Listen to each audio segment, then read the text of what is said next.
ప్రామిసులు పెట్టినా మదర్ ప్రామిసులు పెట్టినా ఇంకేం ప్రామిసులు పెట్టినా కాంగ్రెస్ పార్టీని ప్రజలు నమ్మే స్థితిలో లేరు. రేవంత్ రెడ్డి ఇంకో కొత్త నాటకం స్టార్ట్ చేసిండు. అన్ని సెంటిమెంట్లు. కాంగ్రెస్ బీజేపీల నాటకాల్లోనే ఇంకొక నాటకం. ఇది తెలంగాణ ఆత్మగౌరవానికి గుజరాత్కు పోటీ అంటాడు. అసలు తెలంగాణ ఆత్మగౌరవం గురించి మాట్లాడే నైతికత రేవంత్ రెడ్డికి ఉందా?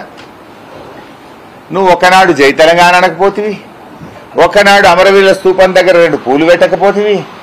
నువ్వు కూడా తెలంగాణ ఆత్మగౌరవం గురించి మాట్లాడతావా? తెలంగాణ ఆత్మగౌరవానికి నిజమైన ప్రతీక, నిలువెత్తు నిదర్శనం కేసీఆర్. ఇలా నువ్వు ఢిల్లీకి గులాంగిరి చేసుకుంటూ ఎన్నిసార్లు ఢిల్లీ పోయినావు? నువ్వు ఏం చేయాలన్నా ఢిల్లీ పర్మిషన్ అయినా దానికి నీ ఎంబడ ఆయన ఉప ముఖ్యమంత్రి తోటి పెళ్లి కొడుకులకు రావాలి నీ ఎంబడ. ఇప్పటికి 20 ట్రిప్పులు కొట్టినావు నువ్వు 4 నెలల 5 నెలల. నువ్వు ఢిల్లీకి గులాంగిరి చేసుకుంటూ ఇవాళ ఢిల్లీ గులాంగిరి నడవదని నువ్వు మాట్లాడబట్టి నువ్వు చేసేదే గులాంగిరి. ఈ గులాంగిరిలు నడవకుండా పాలన చేసేది ఒక బీఆర్ఎస్. తెలంగాణ ప్రజలే హైకమాండ్గా తెలంగాణ ప్రజల యొక్క ఆజ్ఞ మేరకు పనిచేసేది కేసీఆర్. మీరేమో ఢిల్లీ కనుసన్నల్లో ఢిల్లీ ఆజ్ఞలతో పనిచేసేటోళ్ళు మీరు. అంటే ఇదేదో గుజరాత్కు తెలంగాణకు సెంటిమెంటు, ఇది ఆత్మగౌరవం అనే కొంత కొట్టుడు. రిజర్వేషన్ల గురించి కూడా ఈ పుణ్యాత్ముడు మాట్లాడుతుండు. రిజర్వేషన్లు పోతాయనో కొత్త నాటకం. పోతాయా రిజర్వేషన్లు? కేసీఆర్ లాంటి నాయకుడు ఉండంగా, ఇంత పెద్ద భారత రాజ్యాంగం ఉండంగా రిజర్వేషన్లు మారితే ఉంటుందా? ఆ ప్రభుత్వం ఉంటుందా? కూకటి వేళ్లతో పెకిలిస్తారు ప్రజలు. అంటే ఒకలేమో బీజేపీ వాళ్ళేమో హిందువుల ఆస్తులు ముస్లింలకు వంచుతారు అని చెప్పి ప్రధానమంత్రి గారు మాట్లాడతారు.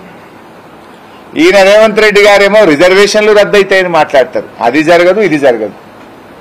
హిందువుల ఆస్తులు ముట్టుకుంటే ఈ సమాజం ఊరుకోదు, రిజర్వేషన్లు పోతే భారత రాజ్యాంగం అనుమతించదు, ఈ సమాజం ఒప్పుకోదు.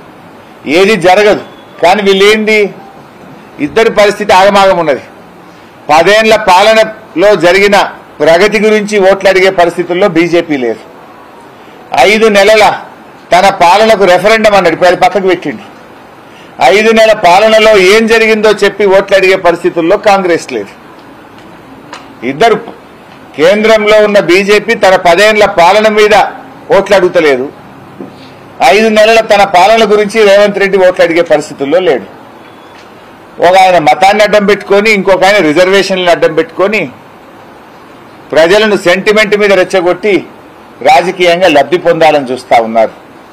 అది సాధ్యమయ్యే పని కాదు. ఇలా మోడీ గారు ఇందాక నేను అన్నా, కాంగ్రెస్ బీజేపీలు ఇద్దరు ఒకరినొకరు తిట్టుకున్నట్టు చేస్తున్నారు. ఒక ఆయన రిజర్వేషన్తో తిడుతుండే, ఇంకో ఆయన మతంతో తిడుతున్నాడు. సో దట్ నేను తిడతాను, నువ్వు నన్ను తిట్టు, జనమంతా మన దిక్కు చూడాలి. నడిమిట్లా బీఆర్ఎస్ దిక్కు జనం ఇలా బస్సు యాత్రకు అద్భుతమైన స్పందన వస్తున్నది, దాని నుంచి ప్రజల్ని డైవర్ట్ చేయాలని ఒక టాక్టిక్స్. నేను అడుగుతా ఉన్న, స్వయంగా ప్రధానమంత్రి గారే ఈ రాష్ట్రంలో RR ట్యాక్స్ ఉంది అన్నాడు.